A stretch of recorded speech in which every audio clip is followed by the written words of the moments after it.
Winchester se penche en avant sur son canapé de cuir couleur caramel, les jambes croisées pour révéler un infime soupçon de genou sous sa jupe en soie blanche. Je ne m'y connais pas beaucoup en marque, mais il est évident que tout ce que porte Nina Winchester est douloureusement cher. Son chemisier crème me donne envie de tendre la main pour toucher le tissu. Inutile de dire qu'un geste pareil anéantirait toutes mes chances d'être embauchée. Pour être honnête, je n'ai aucune chance d'être embauchée de toute façon. Eh bien, je commence, choisissant soigneusement mes mots, car en dépit des rejets à répétition, j'y crois encore. J'ai grandi à Brooklyn. J'ai exercé beaucoup d'emplois de ménage, comme vous pouvez le voir sur mon CV. Mon CV soigneusement adapté. Et j'adore les enfants. Et aussi, je jette un coup d'œil à la ronde, à la recherche d'un jouet à mâcher pour chien ou d'une litière pour chat. J'aime aussi les animaux de compagnie. L'annonce en ligne pour l'emploi de femme de ménage ne mentionnait pas d'animaux. Mais on n'est jamais trop prudent. Qui n'apprécie pas un amoureux des animaux? « Brooklyn !» s'exclame Madame Winchester, radieuse. « J'ai grandi à Brooklyn, moi aussi. Nous sommes pratiquement voisines. » « Absolument. » Je confirme, même si rien ne pourrait être plus éloigné de la vérité. Il y a beaucoup de quartiers convoités à Brooklyn, où il faut débourser un bras et une jambe pour une minuscule maison de ville. C'est pas là que j'ai grandi. Nina Winchester et moi, on n'a rien en commun. Mais si elle veut croire qu'on est voisines, je vais me faire un plaisir d'abonder dans son sens. Madame Winchester coince une mèche de cheveux blonds dorés brillants derrière son oreille.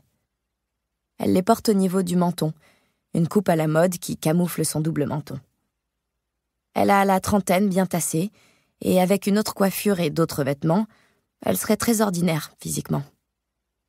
Mais elle a utilisé sa fortune considérable pour tirer le meilleur parti de ce qu'elle a, et ma foi, je peux pas dire que je ne respecte pas la démarche. Côté look, j'ai pris la direction opposée. J'ai beau avoir dans les 10 ans de moins que la femme assise en face de moi, je ne veux pas qu'elle se sente menacée par ma personne. Alors, pour mon entretien, j'ai choisi une longue jupe en laine épaisse, achetée dans une friperie, et un chemisier blanc en polyester avec des manches bouffantes. Mes cheveux blonds cendrés sont attachés en arrière dans un chignon sévère. J'ai même investi dans une paire de lunettes en écailles de tortue, aussi surdimensionnées qu'inutiles. Le look professionnel est absolument pas sexy. Donc, le travail, reprend-elle.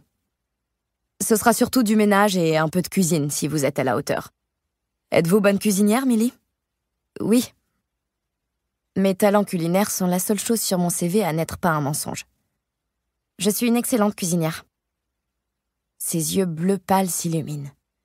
C'est merveilleux. Honnêtement, nous ne mangeons presque jamais un bon repas fait maison. Pouffe-t-elle. Qui a le temps?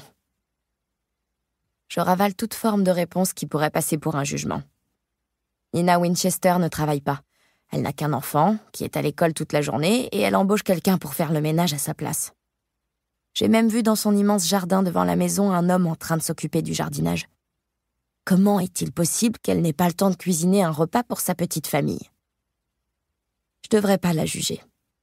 Je ne sais rien de sa vie. Ce n'est pas parce qu'elle est riche qu'elle est gâtée. N'empêche, si je devais parier $100 dans un sens ou dans l'autre, je parierais que Nina Winchester est pourri gâtée. Et nous aurons besoin d'une aide occasionnelle pour Cecilia aussi, ajoute Madame Winchester. Pour l'emmener à ses leçons de l'après-midi ou chez ses amis, par exemple. Vous avez une voiture, n'est-ce pas? Sa question me fait presque rire.